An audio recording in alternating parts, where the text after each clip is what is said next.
Maligaya't mapagpalang pagdiriwang sa ika-22 anibersaryo ng Pondo ng Pinoy. Ng tema ng ating anibersaryo ngayon, Sulong Padayon Bawat Mumo, Tipan ng Simbahang Naglalakbay. So ako po si Father Antonio Gerardo R. Sanchez, Pondo ng Pinoy Coordinator sa Diocese of Antipolo.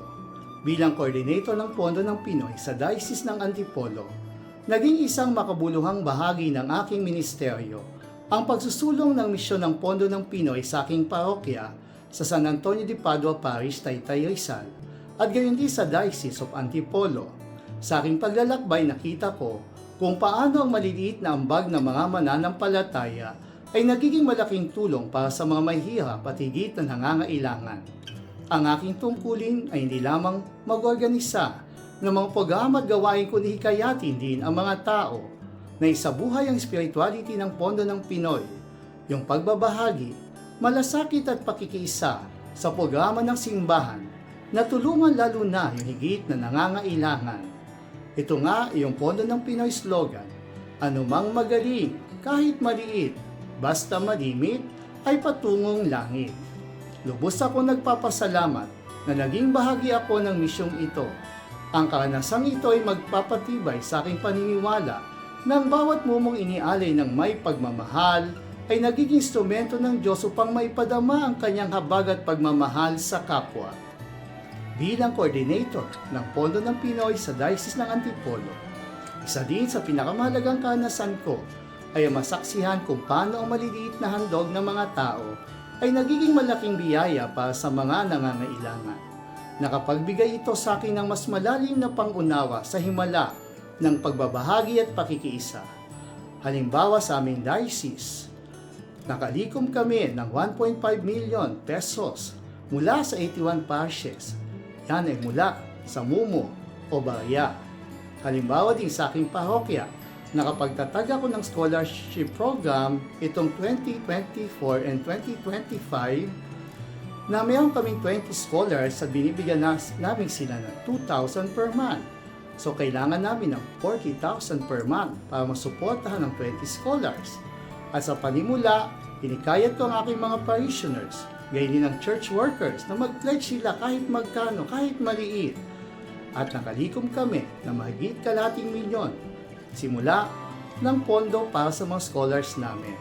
Andiyan din yung pastor feed envelopes, Lenten envelopes, Fiesta envelopes, school supplies para sa mahihirap na mga mag-aaral, at pamaskong handog sa higit na nangangailangan.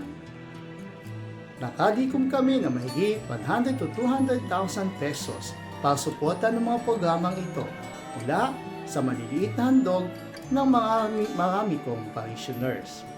Kaya sa aking pakikilahok sa misyon ng Pondo ng Pinoy, nakita ko ng tunay na pagbabago ay nagsisimula sa maliliit. Ang bawat baryang inihulog, bawat sakripisyong inaalay at bawat pusong handang magbahagi ay nagiging daan upang mabigyan ng pag-asa at pagkakataon ang mga mahihirap na may angat ang kanilang buhay. Isa rin sa aking mga pagninilay ay ang Pondo ng Pinoy ay hindi lamang programa ng pagtulong, kundi isang paraan ng paghubog ng mga tao sa espiritualidad ng pagkakawanggawa at pananagutan sa kapwa. Natutunan kong ang kahirapan ay hindi lamang natutugunan sa pamagitan ng material na tulong, kundi sa pamagitan ng pagbuo ng komunidad na may malasakit, pagkakaisa at aktibong pakikilahok sa misyon ng simbahan. Dahil dito, lalo ako naging kumbinsido ng bawat mumo na inaalay ng may pagmamahal ay may kakayang magdulot ng malaking pagbabago.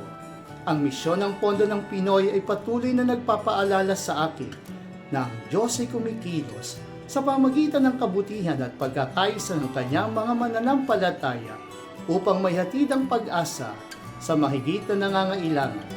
Malaki ang naitulong ng espiritualidad at misyon ng Pondo ng Pinoy sa aking ministeryo.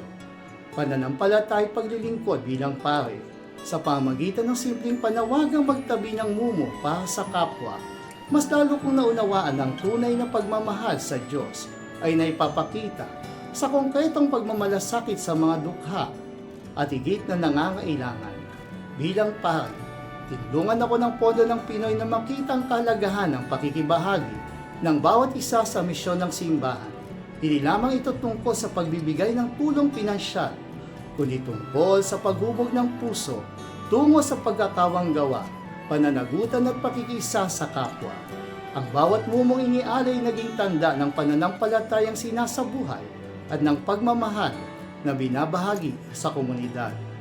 Pinagtibay rin ng Pondo ng Pinoy ang aking pananampalataya sapagkat nasaksihan ko kung paano ginagamit ng Diyos ang maliit na handog upang makapaghatid ng malaking pagbabago sa buhay ng maraming tao.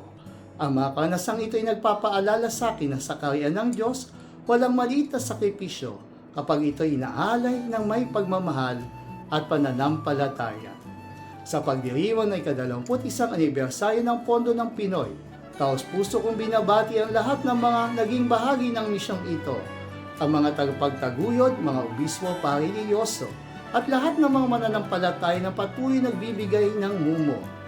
Maraming salamat sa inyong walang sawang suporta at pakikiisa. Maligayang ika-22 anibersaryo sa Pondo ng Pinoy, naway patuloy itong maging daluyan ng pag-asa at biyaya para sa mga mahirap at maging inspirasyon ng pagkakawang gawa at pagmamahal sa ating komunidad. Pagpalain nawa tayo ng Diyos sa ating sama-samang misyon ng paglilingkod. Amen.